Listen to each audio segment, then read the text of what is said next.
11వ తారీఖు జరిగిన government land encroachments డిమాలిషన్లో భాగంగా సర్వే నెంబర్ 199 కాప్రా గ్రామానికి సంబంధించి అది కంప్లీట్గా గవర్నమెంట్ ల్యాండ్. అందులో కొంత ల్యాండ్ అసైన్మెంట్ చేయడం జరిగింది. అమీన్ అనే వ్యక్తికి అసైన్మెంట్ చేస్తే అతని దగ్గర మంత్రి లక్ష్మణ్ అనే వ్యక్తి కొనుగోలు చేయడం జరిగింది.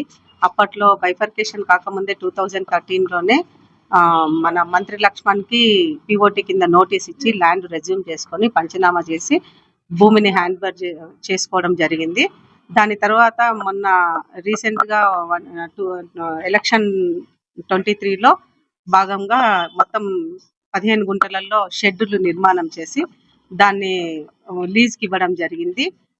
ఈ జనవరి నెలలో కంప్లైంట్ ఆధారంగా తీసుకొని గవర్నమెంట్ ల్యాండ్ ఎంక్రోచ్మెంట్ అవుతుంది అని అంటే పోలీస్ ఫోర్స్తోని డిమాలిషన్ చేయడం జరిగింది.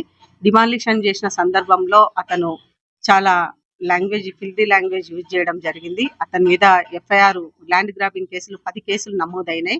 అతని మీద ఆల్రెడీ మళ్ళీ ఇంకొక ఎఫ్ఐఆర్ బుక్ చేసి పీడీ యాక్ట్ కింద కూడా అతనికి చేయమని చెప్పేసి రిక్వెస్ట్ చేయడం జరిగింది. దానికి కలెక్టర్ గారు, సిపి గారు స్పందించి అతని మీద ఉన్న కేసులన్నీ తీసి పీడీ యాక్ట్ బుక్ చేసి 1 year జైలు శిక్ష కూడా వేస్తామని చెప్పారు. కంపల్సరీ రిమాండ్కి పంపిస్తామని చెప్పారు. ఈ విషయంగా అతను ప్రెస్ మీట్ పెట్టడం జరిగింది. ఆ ప్రెస్ మీట్లో భాగంగా ఎంఆర్ఓ లంచం అడిగిందని, ఎంఆర్ఓకి డబ్బులు ఇచ్చానని దుష్ప్రచారం చేసి అసలు అనవసరంగా ఎంఆర్ఓ మీద అభాండాలు వేయడం జరిగింది. అసలు మంత్రి లక్ష్మణ్ అనేవాడు నేను వచ్చి రేపటికి 1 year అవుతున్నా కూడా అతని పేరుతో కానీ మనిషిగా కానీ నాకు అతని గుర్తింపు కూడా నాకు తెలియదు.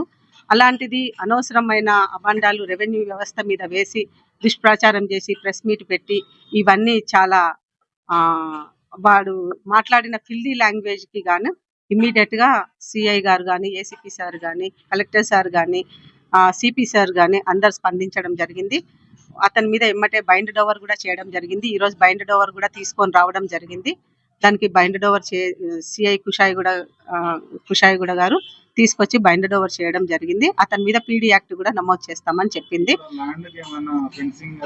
ఆ ల్యాండ్ ఆల్రెడీ ఇప్పుడు ఫెన్సింగ్ కూడా వేయిస్తాను. ఒక 2-3 daysలో ఫెన్సింగ్ కూడా వేయించడం జరుగుతుంది. ఎందుకంటే అది చాలా కోట్లలో విలువైన భూమి. 15 గుంటలు కాపురాలో అంటే అంత ఈజీ కాదు. మనకి ఆల్రెడీ కాపురాలో నేను 5-6 ఫెన్సింగ్లు వేయడం కూడా జరిగింది. సర్వే నెంబర్ 104 కానీ, 583 కానీ, 510 కానీ, 586 కానీ, డిఫరెంట్ చెర్లపల్లిలో సర్వే నెంబర్ 30 కానీ, 125 కానీ, ప్రతిదీ చాలా జవహర్ నగర్లో కానీ చాలా ఫెన్సింగ్లు వేయడం జరుగుతుంది. ఇంకా బడ్జెట్ రిక్వైర్మెంట్ ఉన్నది. అది వస్తే ఇంకా ఇమీడియట్గా మిగతా ల్యాండ్స్ కూడా 1 by 1 వేస్తుంటాం.